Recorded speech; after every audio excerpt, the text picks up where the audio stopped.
Hello, welcome everybody. This is Who's Up with Andy with Big Hoss and Ryan. Hi Ryan, how are you doing today? I'm doing good. That's good. Do you want to tell everybody what we're going to be talking about today? Yeah, I guess. I guess I should introduce myself if I'm known at all, and I wouldn't say I am. But if anyone knows who I am at all, it's probably because I've done I think seven of Sean C. Phillips movies, Okay. and I've also directed an installment of an anthology horror movie that SRS Cinema put out. It hasn't hit Tubi yet, so that keep an eye out. But right now, the people that got the Blu-ray are the only ones who can see it. That's called Amityverse Infinity. My segment is called Amityville Toothache. It's a whole Amityville themed anthology horror movie. Right. And I guess if anyone else knows me from anything like years ago, a long time ago, I used to do a web series devoted to horror movies where I would talk about, like, I'd recommend horror movies for your Halloween movie night. That was the whole concept. Okay. So some people know me from that. But yeah, my name is Ryan Stockstad, and I love horror movies. I do too. What's your favorite horror movie that you have that you personally have been in or filmed or written? Maybe Pan Man. That's pretty fucking funny. I don't know if you guys have seen that, but it's you feel like you're gonna watch something really stupid and bad, and then you pop it on, and all of a sudden you realize, oh, it's actually kind of funny. It's pretty good. Pan Man's really good. I'm barely in it. I have a glorified extra sort of scene in it, but it's kind of a memorable moment where at a funeral, all the people at the funeral are. It's a culinary school, and so they've baked a cake. So everyone's eating cake at the funeral, and partway through, they reveal that they've baked the ashes of the deceased into the cake, and everyone starts puking on camera. It was fun. Oh, that seems awesome. That's I'm not a awesome. throw person, but it does sound awesome though. It's genuinely, like, I can wholeheartedly recommend it. It's a genuinely really entertaining, low budget indie comedy, horror comedy. Okay. So we do have another person that is going to be joining in the next couple of minutes. Her name is Danielle. All right. She is also a newbie to the horror industry. I believe she was an actress, right, Hans? Yes, an actress to the horror film movies. She is a newbie. She is new to our team. We're gonna have her come on here and ask some questions as well. Big Hoss is gonna ask some questions. I'll ask a couple. I'm gonna be here and there for them to so that they can get some time to talk. Hoss, do you have anything you want to ask? Yeah, how did you get into directing? So I've always been more interested in, like, writing and directing and that sort of thing, behind the camera stuff, going way back to when I was a kid. So I went to film school. I studied filmmaking and screenwriting and all that in the 90s, which was kind of a bad time to study that stuff because everything kind of went digital right after. So I learned on film, and all of that was obsolete right away.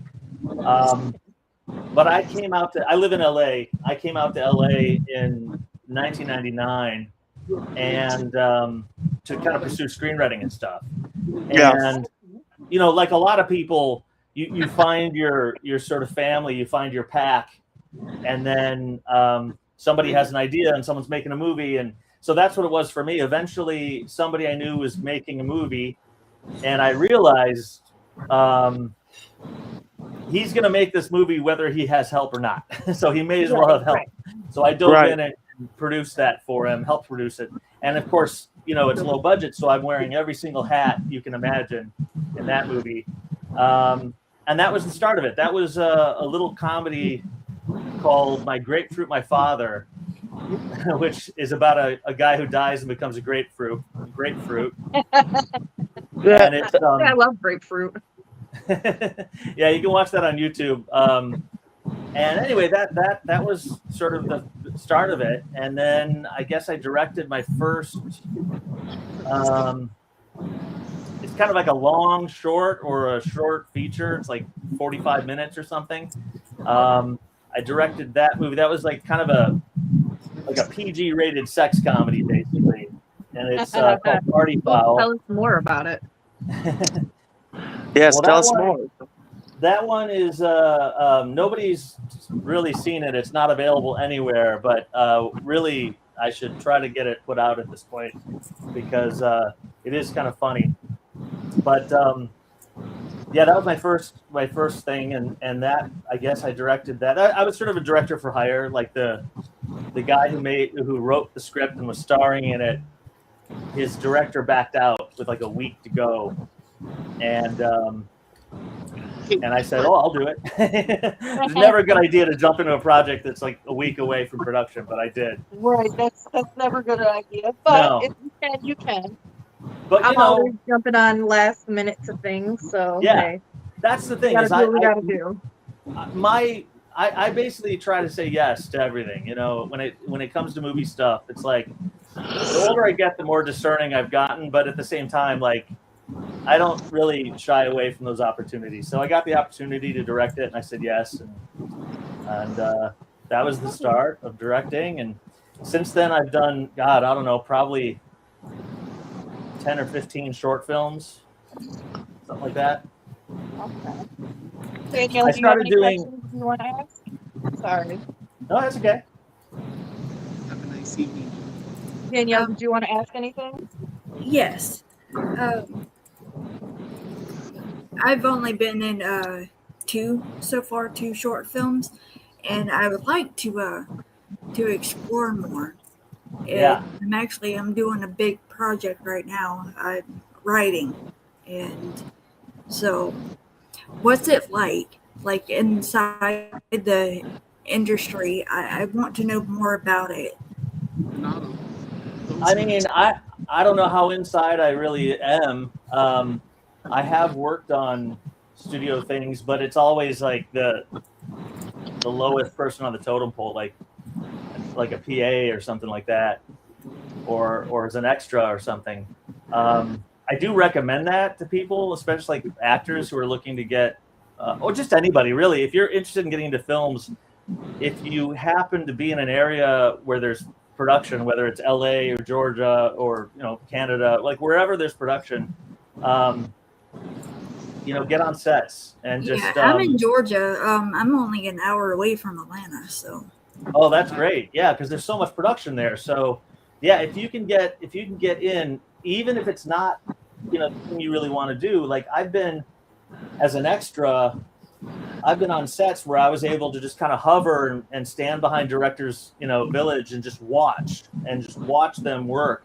And as long as they're not kicking you out and saying, "Get the hell out of here, kid," and for the most part, that's as long as you're cool and you're not being, you're not in the way. I find that you can do that kind of thing on set. And anyway, and then also you meet people, and it just snowballs from there. You start to network, and the next thing you know, somebody's making a movie, and you're working on a movie. So, I like I said, I don't know that a lot of the stuff I've done is all of the stuff I've had really creative input on was indie, very, very indie. Are you working on anything right now? So, yes, but it's pre-production stuff. So there's not a ton I can say about it. I can say this: I've got 3 projects in the pipeline. One that I'm supposed to act in, and I'll be also involved as a producer. One I'm writing the script, and one for me to direct.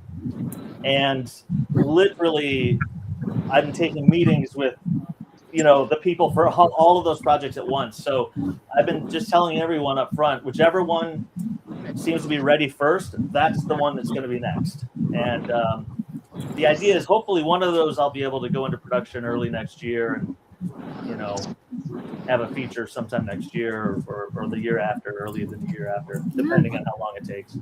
If you ever need an extra, just Yeah. No, I got your friend request, so Yep. yeah, we're we're connected now. Okay, I got another question for you. Yeah. What is your favorite extra that you've done? Oh, like as an extra favorite? Well, so sometimes you show up on set and you're there to do one thing and you get upgraded, and that happened to me a couple, well, God, I guess now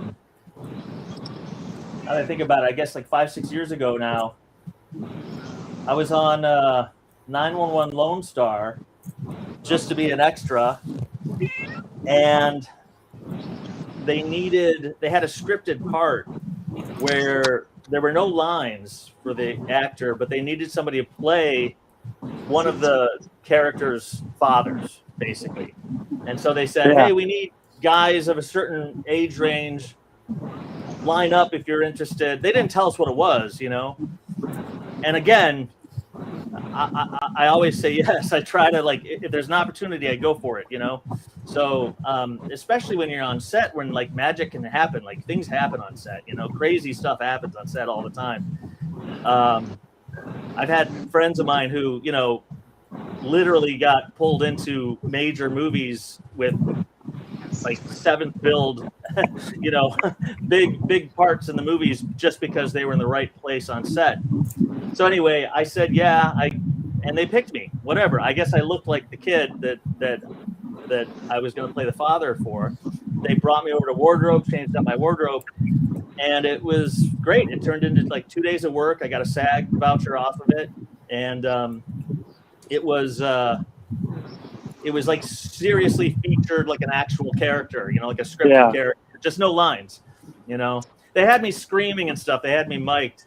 The scene was involving like a bull that escapes and like attacks a crowd of people, and me and the kid are like in a car. The car gets hit by the bull. So that was pretty awesome. That's one of my favorite shows. Oh yeah, this was supposed to be I think the first episode, and they bumped it, and it became like the fourth episode. But it was I believe it was the first one that they had shot, and we filmed our scene, and then they realized they wanted to rework something, so they called us back, and they bumped the episode order. I don't remember the exact order, but it went from like the first episode to like the fourth episode, or the second episode to the fifth episode, or something like that. Okay. But yeah, so first when you're season, working as extra, and like the pay rate, is it like a steady pay or is it like hourly? Like, what's the pay like? Yeah, well, it's been a while. The industry's kind of been.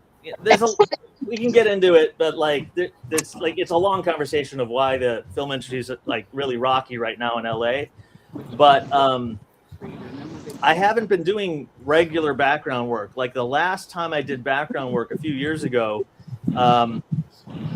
they kept calling or texting me to say, hey, are you available? I call it an availability request. And I would always say yes. And then I just would never get booked. They'd always book other people, and it just never went to me. And they finally booked me on something. And that was like 2 or 3 years ago now. And so I don't exactly remember, is my point, what the pay scale is exactly. But the way it breaks down is like a certain number for 8 is what they call it. So like, I think it's like $156 for 8 hours of work, something like that.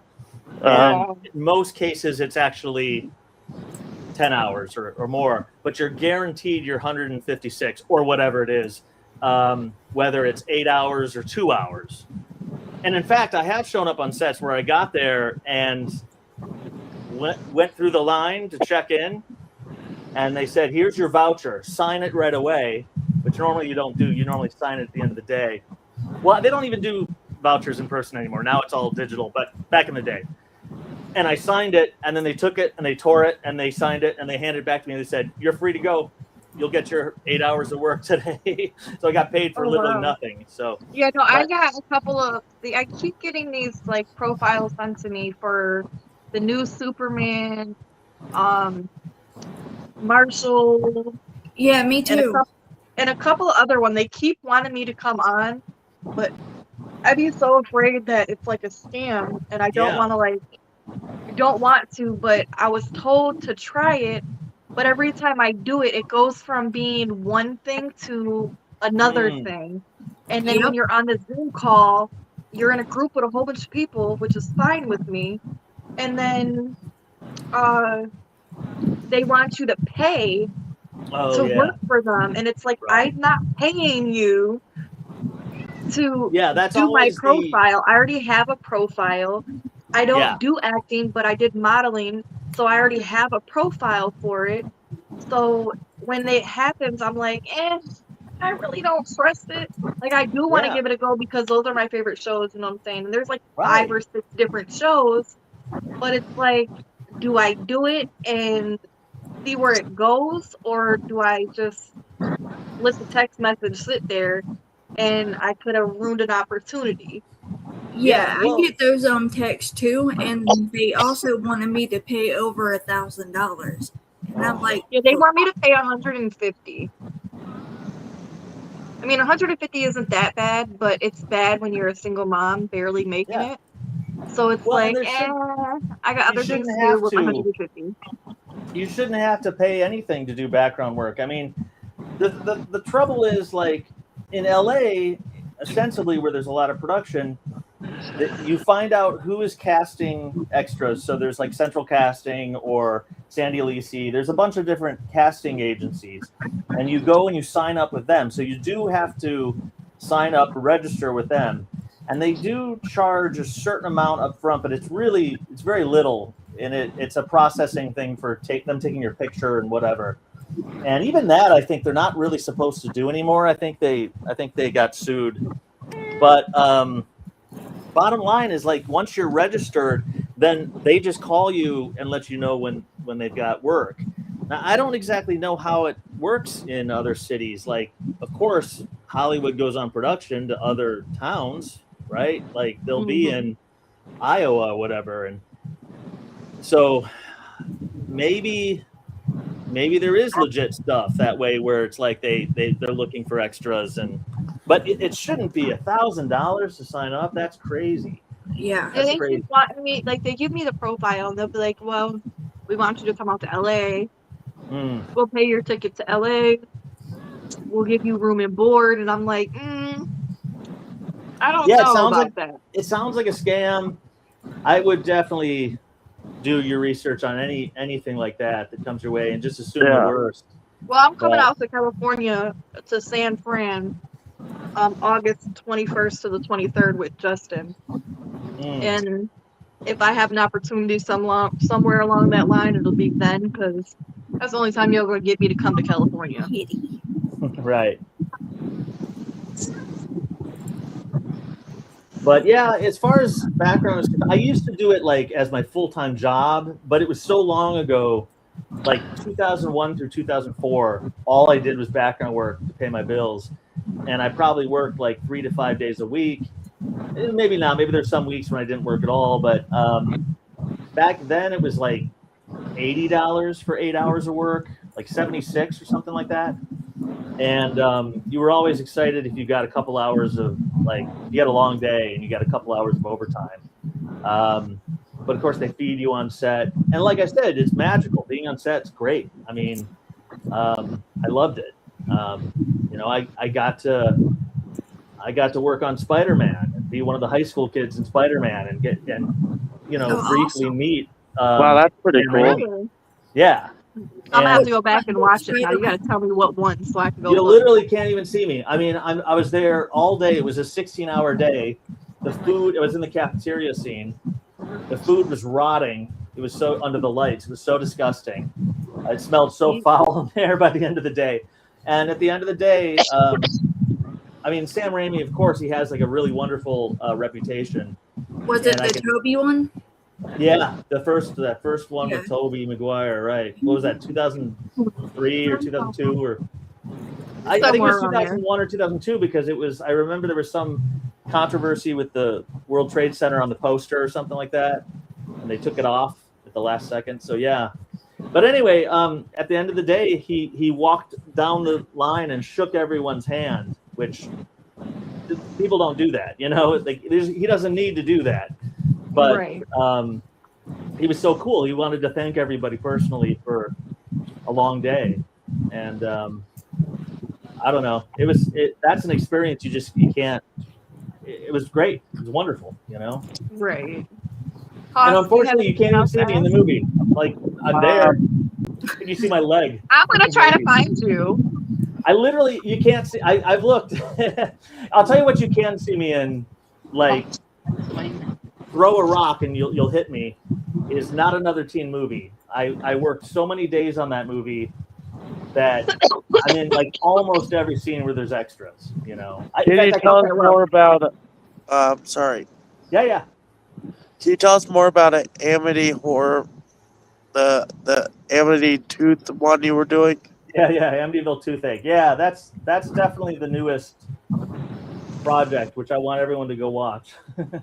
I'm gonna watch it. I told you. Yeah, I love the Amityvilles. I'm a big horror fanatic, so Definitely, you're the audience. I mean, the people who, kind of know. It's tongue in cheek. It's silly. It's like you're not going in there expecting it to be great movie, but it's fun. So what it is I don't know if you guys know SRS Cinema very well, but I that's do. okay. So yeah, it's a distributor, but they also produce stuff, and they distribute a lot of stuff, like 3 or 4 movies a week. Sometimes, I mean, they're really prolific with what they distribute. And they distribute a lot of like shot on video stuff, and they released some Amityville titles that did pretty well for them, like Amityville Karen and a couple other Amityville Bigfoot. I think was through them. I think that did okay. And they yeah, but they got to the point where it seemed like they were just constantly releasing Amityville movies, like Amityville Ripper, and it was just like every other movie that came out was Yeah, it was a whole Amityville. bunch of them. Yeah. And so Ron, the guy who runs it, said, "That's it, no more Amityville." And then people got mad and said, "But I got an Amityville movie I want to make."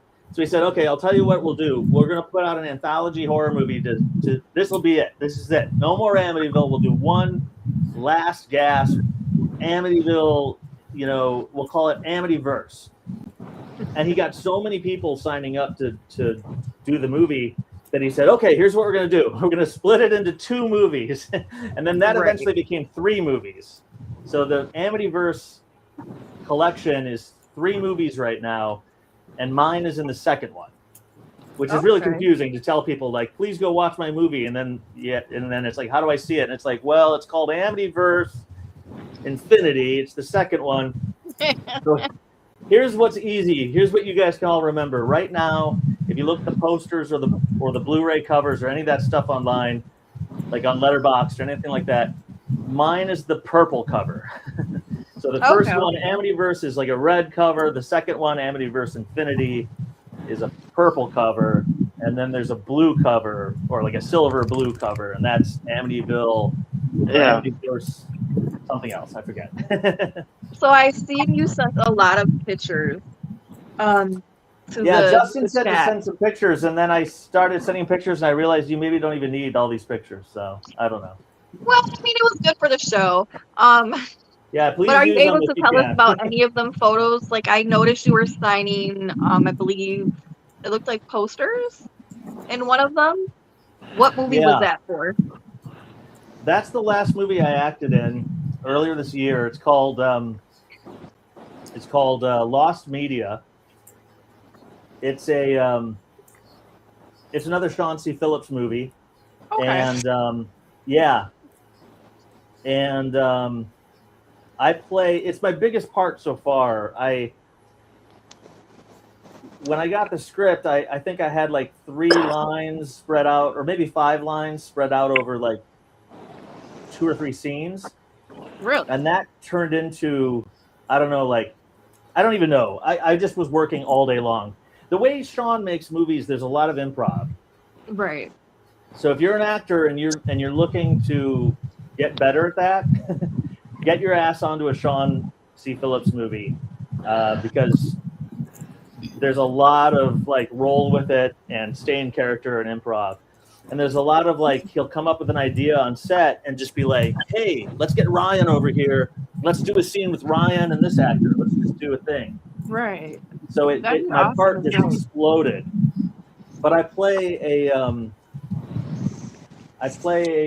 like an escaped mental patient who is forced to act in a movie by another escaped mental patient, and it was absurd. They first of all, my character's getting drunk throughout the entire scene, so I'm having to play a little bit, drunk, and then they said right in like the first take, they were like, hey, you guys are all supposed to be mental patients. Don't be afraid to like rub a little crazy on it, give us a tick or a stutter.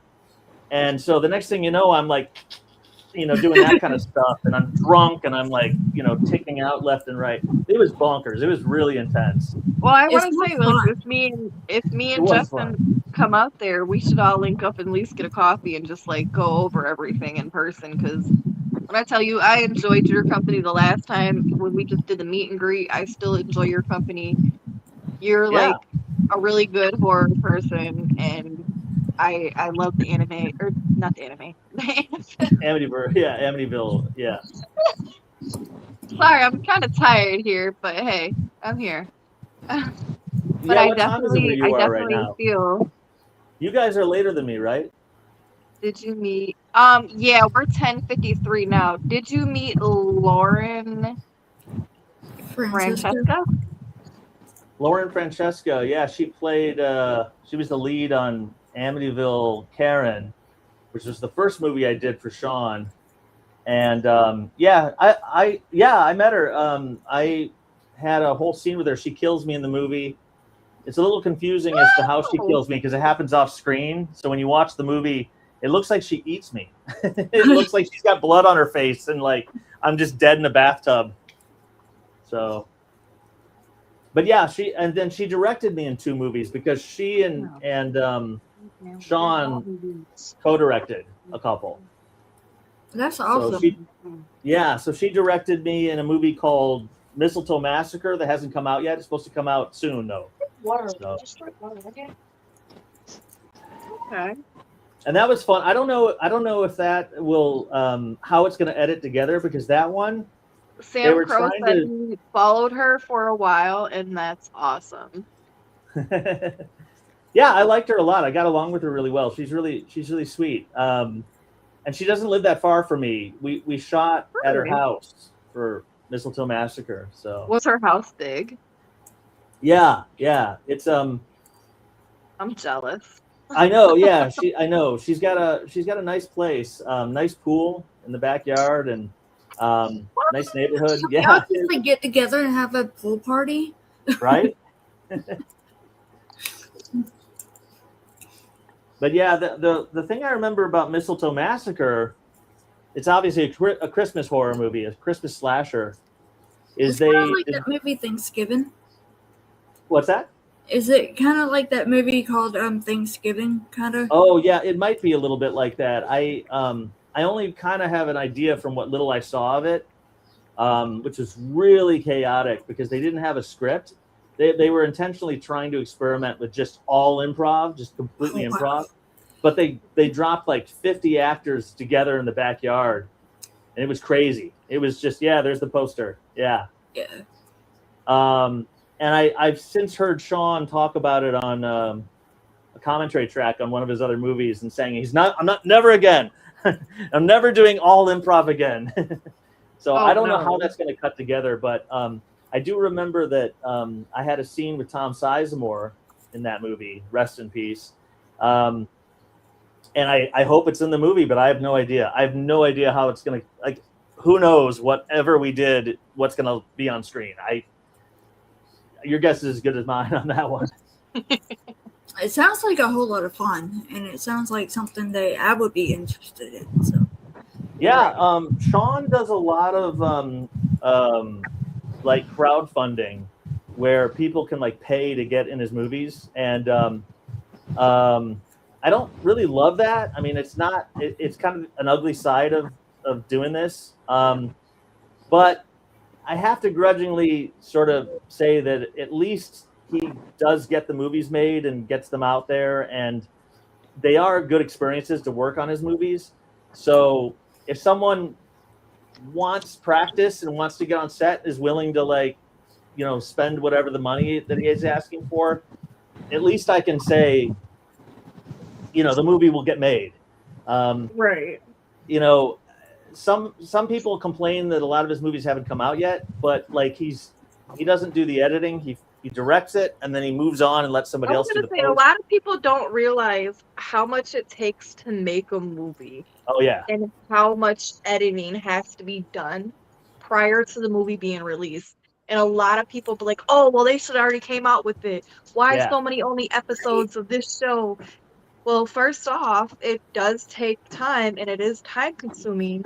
You have to do take after take after take. And it's not just wham, bam, thank you, ma'am. I mean, there is good days where they have everything in one shot, but it's not every single day. And every different scene you see is a different day 9 times out of 10. Yeah. Yep. Well, I mean, just with Amityville Toothache, which is, it's just my short segment of the Amityverse movie. It was 2 days of shooting. The whole movie is only like 5 or 6 minutes. And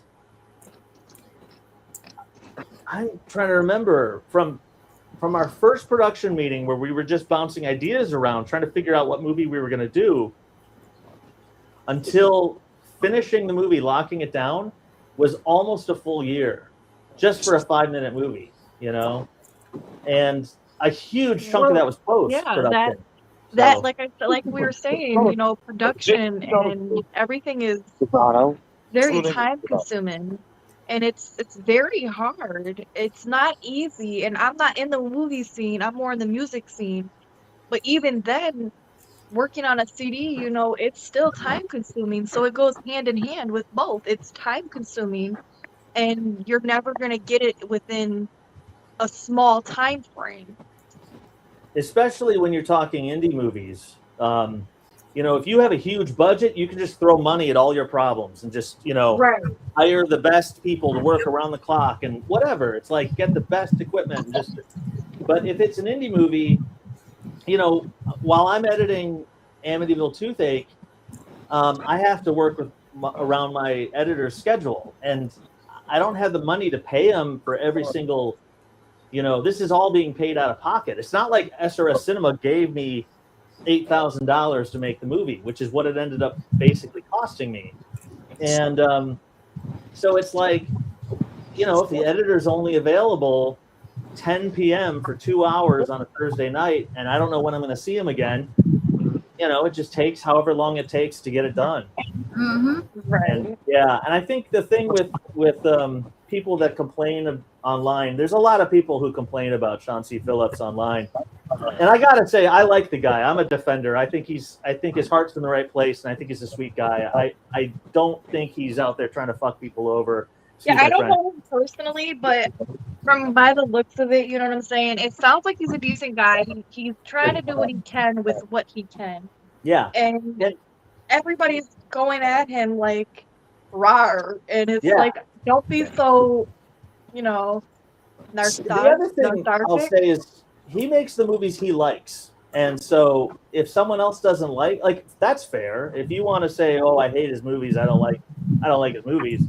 Well, that's your opinion. That's fair, But he likes his movies, and he makes the movies he likes to make. And I gotta give him props. And as an actor working on his stuff, your job is always to make the director happy. Your job as an actor is always to deliver the performance that your director wants you to do. So, when I show up on his sets, I treat them like I'm on a John Waters movie or something, because like they're crazy.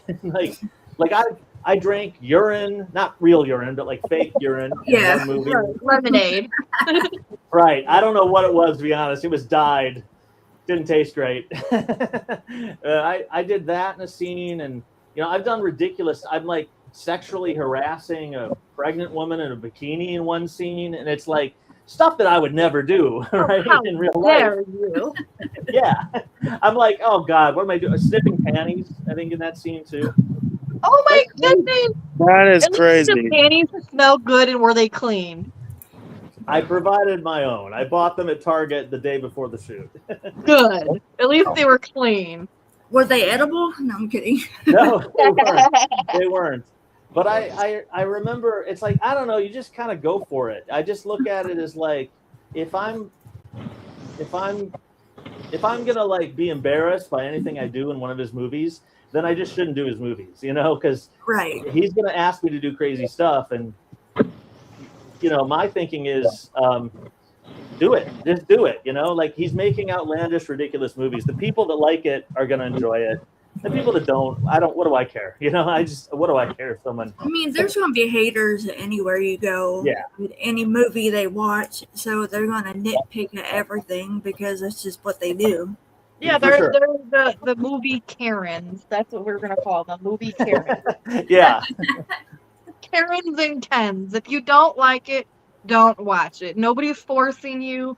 Nobody's putting a G to your head and saying, Right. watch this now. You know what I'm saying? Most So people that are stumbling It's their over... prerogative. Yeah. Most people that are stumbling over his movies on Tubi or something, you kind of know, if you're clicking on Amityville Bigfoot, and it's like, you kind of know that you're in for something ridiculous, Right. So I don't know. If you're not on board 5 minutes in, turn it off. There's another movie on Tubi that you can watch. Right? Tubi has so many great movies. I've watched almost everything on Tubi, besides the new ones in the past couple of months, because I've been on my Netflix thing. Tubi, and Disney and Netflix, Hulu, HBO Yes. Max. I mean, watch something that you like. Yeah. Yeah, it's like, if you don't want to watch, a Pacific thing, there's always something somewhere else, and it's the person's taste. If you have a taste for it, then go for it. If you don't, get the hell off of it. There's no reason for you to be on it. Don't be judgmental because your friend Billy Bob said, hey, go watch this and tell me what you feel about it. No, if you want to watch it, watch it. If you don't, then don't.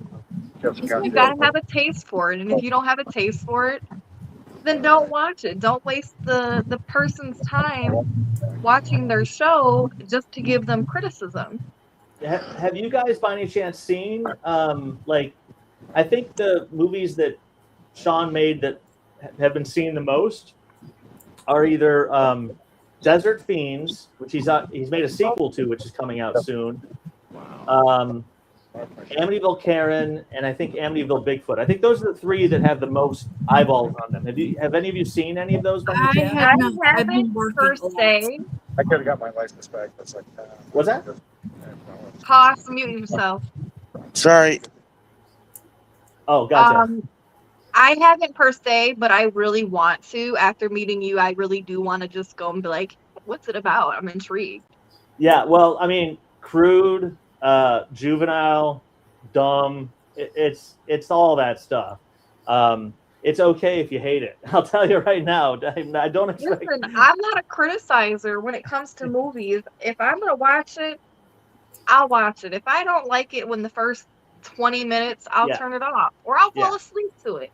I fall asleep watching cartoons. So if I fall asleep during cartoons, 9 times out of 10, it really has to be something that's got me paying attention to it. But again, I don't really watch TV. I watch my phone, or I'm listening to music. Sure. So I'm more into the music scene than the movie scene. Sure. Thank you, Justin. Thank you, Justin. And I mean, look at these posters. I mean, come on. It's like, the Karen one looks awesome. I'm not even gonna hold you. The Karen one looks awesome, and I like Bigfoot. So Yeah, me Bigfoot too. might be my movie. Yeah, Karen, I like talking about Karens because I see them all the time.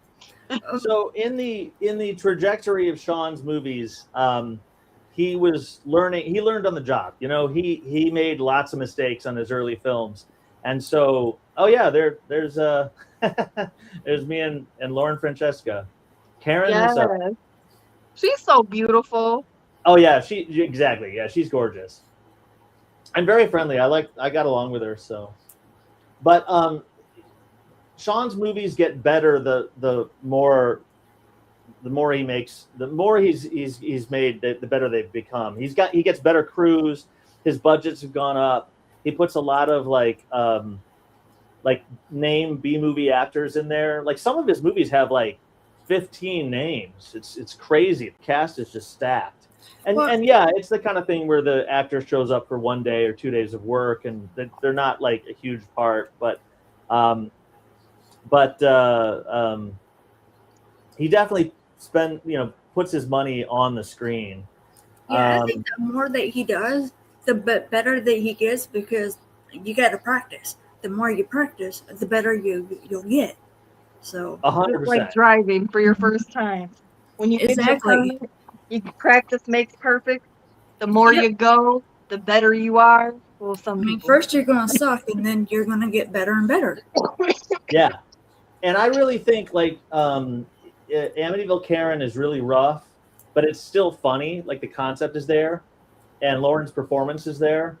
But by the time he made like Lost Media, the one that I shot earlier this year, I mean, I think he's got something with that. I think people that are dismissive of the first movie will be surprised when they get to his later stuff, just how much better a filmmaker he's becoming.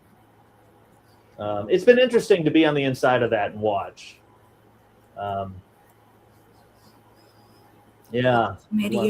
Yeah, that right there, I'm definitely into that. That picture itself, I'm into it. Yeah, I know, it's cool. I like the take. Yes, that's what I was talking about. That picture right there. I was playing a kind of like a prom chaperone, but it was like a crazy person who's playing a prom chaperone in a movie. Is what it was. So, yeah, very, very uptight, buttoned up, almost like a crew cut, zipped up jacket, and yeah. And the more drunk I got, the more loose I got. By the end, I'm literally like riding a mechanical bull in a bar, but it's not a bull, it's a giant penis. I'm not exaggerating. That's my goodness. Yeah. Yeah. And drinking urine. That was the one where I'm drinking my own urine. That would be hilarious. I don't know how funny it'll be. Like when I'm doing that stuff, I'm like, I hope it works. If it doesn't, I would have so much fun doing that, wouldn't you, Amber? Yeah, me too. Yes. Yeah, it's you definitely have to be willing to just have fun in the moment and not care how you look. I'll tell you that. I meant to share this link. I'm going to do it right now. You can talk to me, but I'm a little distracted. So sorry. I'm sharing it finally on my bad movie group. Go for it. Go for it.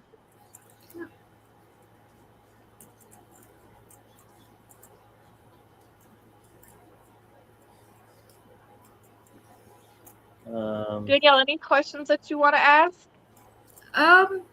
Or any advice while we're on? I don't know. I think I've asked everything that I wanted to so far, but then again, of course, when we hang up, I'll have a million questions in my head. It always happens. Yeah. Ryan, do you want to show her your little collection of movies? Yes. My collection? Yes. Your little collection you showed me and Bill. I think it was either the DVD. Yeah, the DVDs. Oh, that was like my birthday. My birthday movie marathon. Every year for my birthday, I invite people over and we start watching movies at 10 a.m. and it's like 7 or 8 movies. Here, hold on. I'll take you over to. Oh wow, that is a lot. Yeah. Huge. But this is the chunk here that we watched. He had on some my great birthday. ones. We started with King Kong Escapes, and then a cult movie called Tamala 2010, A Punk Cat in Space, which is a really cool Japanese animated movie. And then, anyway, it goes from there. We watched a really bad Wisconsin film called Revenge of Twister, which is like a talking monster truck movie from the 80s. And then we watched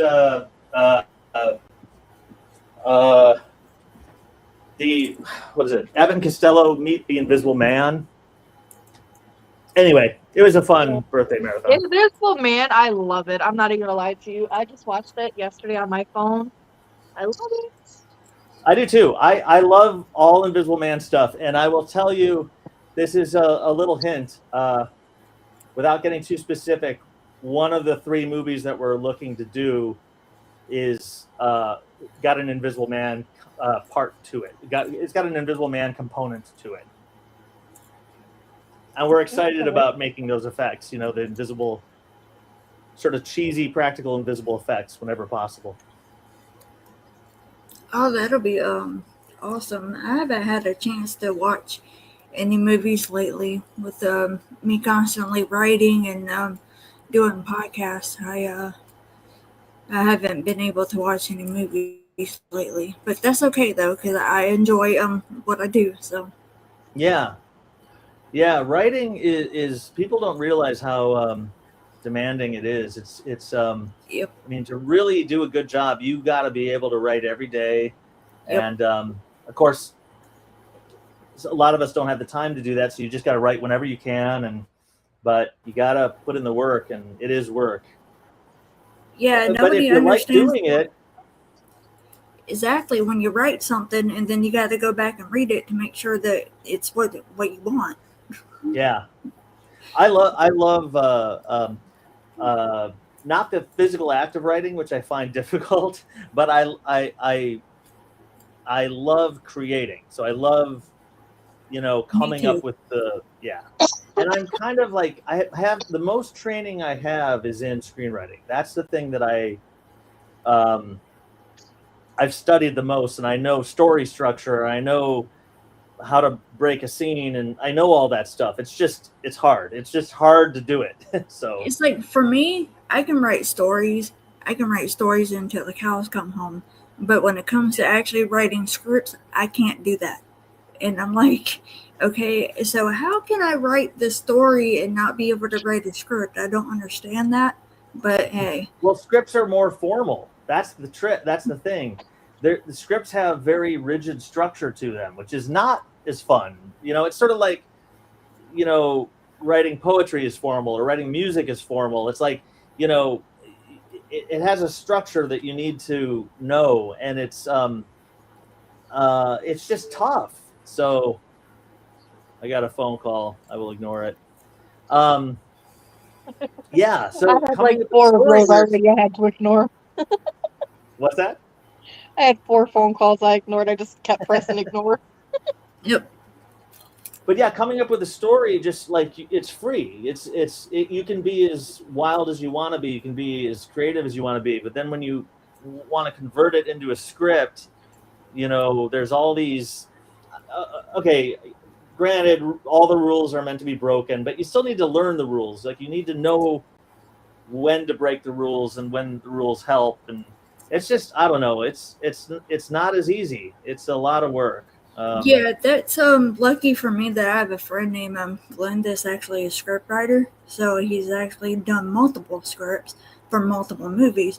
So I'm doing the story, he's going to do the script. So that's what I'm doing. One of the one that I'm going to direct of the 3 features, the one that I'm directing, we've already got the script as a short, so we're expanding it into a feature, and I've got another writer who is going to do most of the heavy lifting, and then I just, I'll rewrite or tweak it, or he and I will collaborate and rewrite, or he'll rewrite with my notes in mind or whatever. Like we'll pound it out, but he'll do 90% of the heavy lifting, and that's so nice. Yep.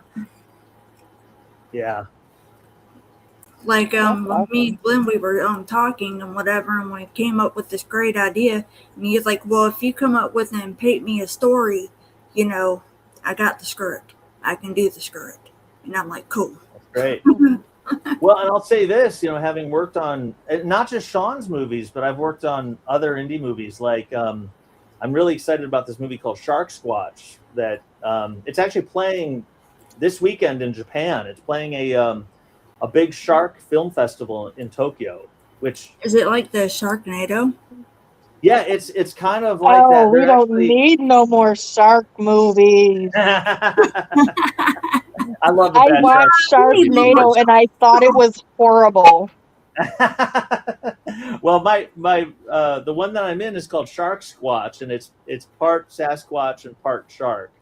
It's literally like a shark head on top of a Bigfoot costume. Oh, And dear Jesus. yeah, but that's playing. Well, I'll watch it because you're in it. That's the only reason why I'll watch it. Well, I'm sure the director will love any eyeballs on this project. So, yeah. But anyway, I bring it up only to say that, like, having worked on a lot of these low budget movies, like, of course, you want to have a good script. A good script, you can attract money, you can attract talent. You know, you get an actor, and then you can get more money, and it's like a good script opens a lot of doors. Oh yeah. But I've worked on a lot of sets where the script's not there. I mean, Mistletoe Massacre is a perfect example. There was no script. They didn't send us a script. They had a rough outline. That's all they had. We didn't know what we were doing on set. I mean, literally, I remember I got to set, and then Lauren said to me, will you get naked on camera? And I was like, not for what you guys are paying me. Like, and she's like, don't worry about it. But like whatever, they just were throwing ideas left and right, you know? And my point is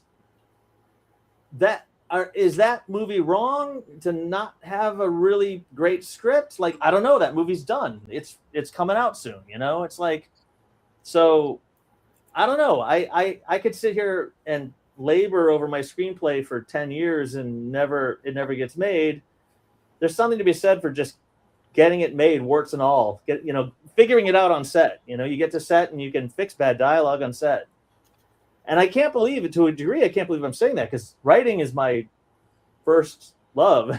But now as an actor, I mean, I'd rather get to be on set than never see the script made. So there is a component of like, just get it done, just get it finished and make the thing, you know? Right. Any last things that you want to tell the audience while we're here? Well, let's see here. If it's, how to do something, or, a contact for somebody. Well, not a contact per se, but like how to get in contact with people if they're trying to look for people. Yeah. Or any jobs or anything like that. Like if someone's an actor and they want to try to break in, or if they're Yeah. I would say wherever you're at, find the people who are making movies wherever you're at. It's everybody has cameras now. Everybody can edit on their computers now. People are making content. They are making, and now it might be crap. It might be, I don't know, just something that's shot on their phone, a vertical or something that no one's going to see, but they're making it. Get involved with whoever it is that's making shit, and just meet your people and keep going from there. If I guess there's a quote I remember when I forget who said it now, but it was essentially like, film school is not necessarily the best way to get into Hollywood or whatever. And I think that applies more than ever right now. It's like, you don't have to go through the proper channels, whatever those may look like. Just find the people who are doing it and get in the mix. And I hate to say it, but don't be afraid to work for free when you start out. You know, Right. You got to start somewhere. Yep. Everybody has to say start yes to everything and just keep doing stuff. I mean, you know, to a degree. Eventually, Don't get eventually exploited, it'll but, come. yeah. And if you you know, again, if you have the kind of money where there's a lot of stuff on Indiegogo or Kickstarter where they have like pay to play kind of roles, and I don't love it. I do not like doing it. But it's kind of the ugly side of this business, and people are doing it, and it's not going anyplace. Right. Find the filmmakers that you actually like what they've done in the past, and if they got another project, you know, don't be afraid. If you can afford it, don't kill yourself. But like some of Sean's things, I think he asked like $700 or $800. That's a lot of money for me. You know, that's a lot. Yeah.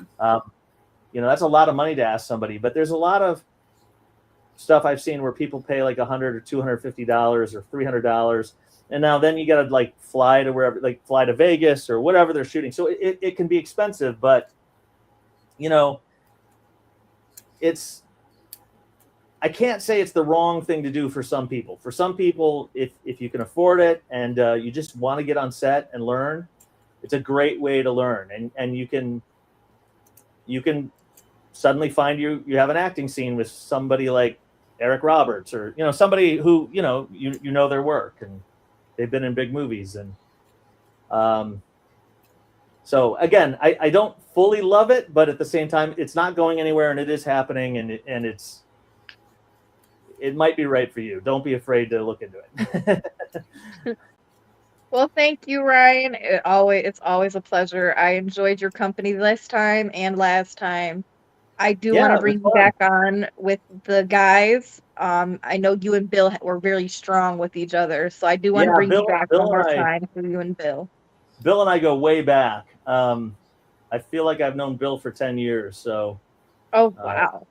Yeah, maybe that's an exaggeration, but I think honestly, I think 10 years. I think it's been 10 years.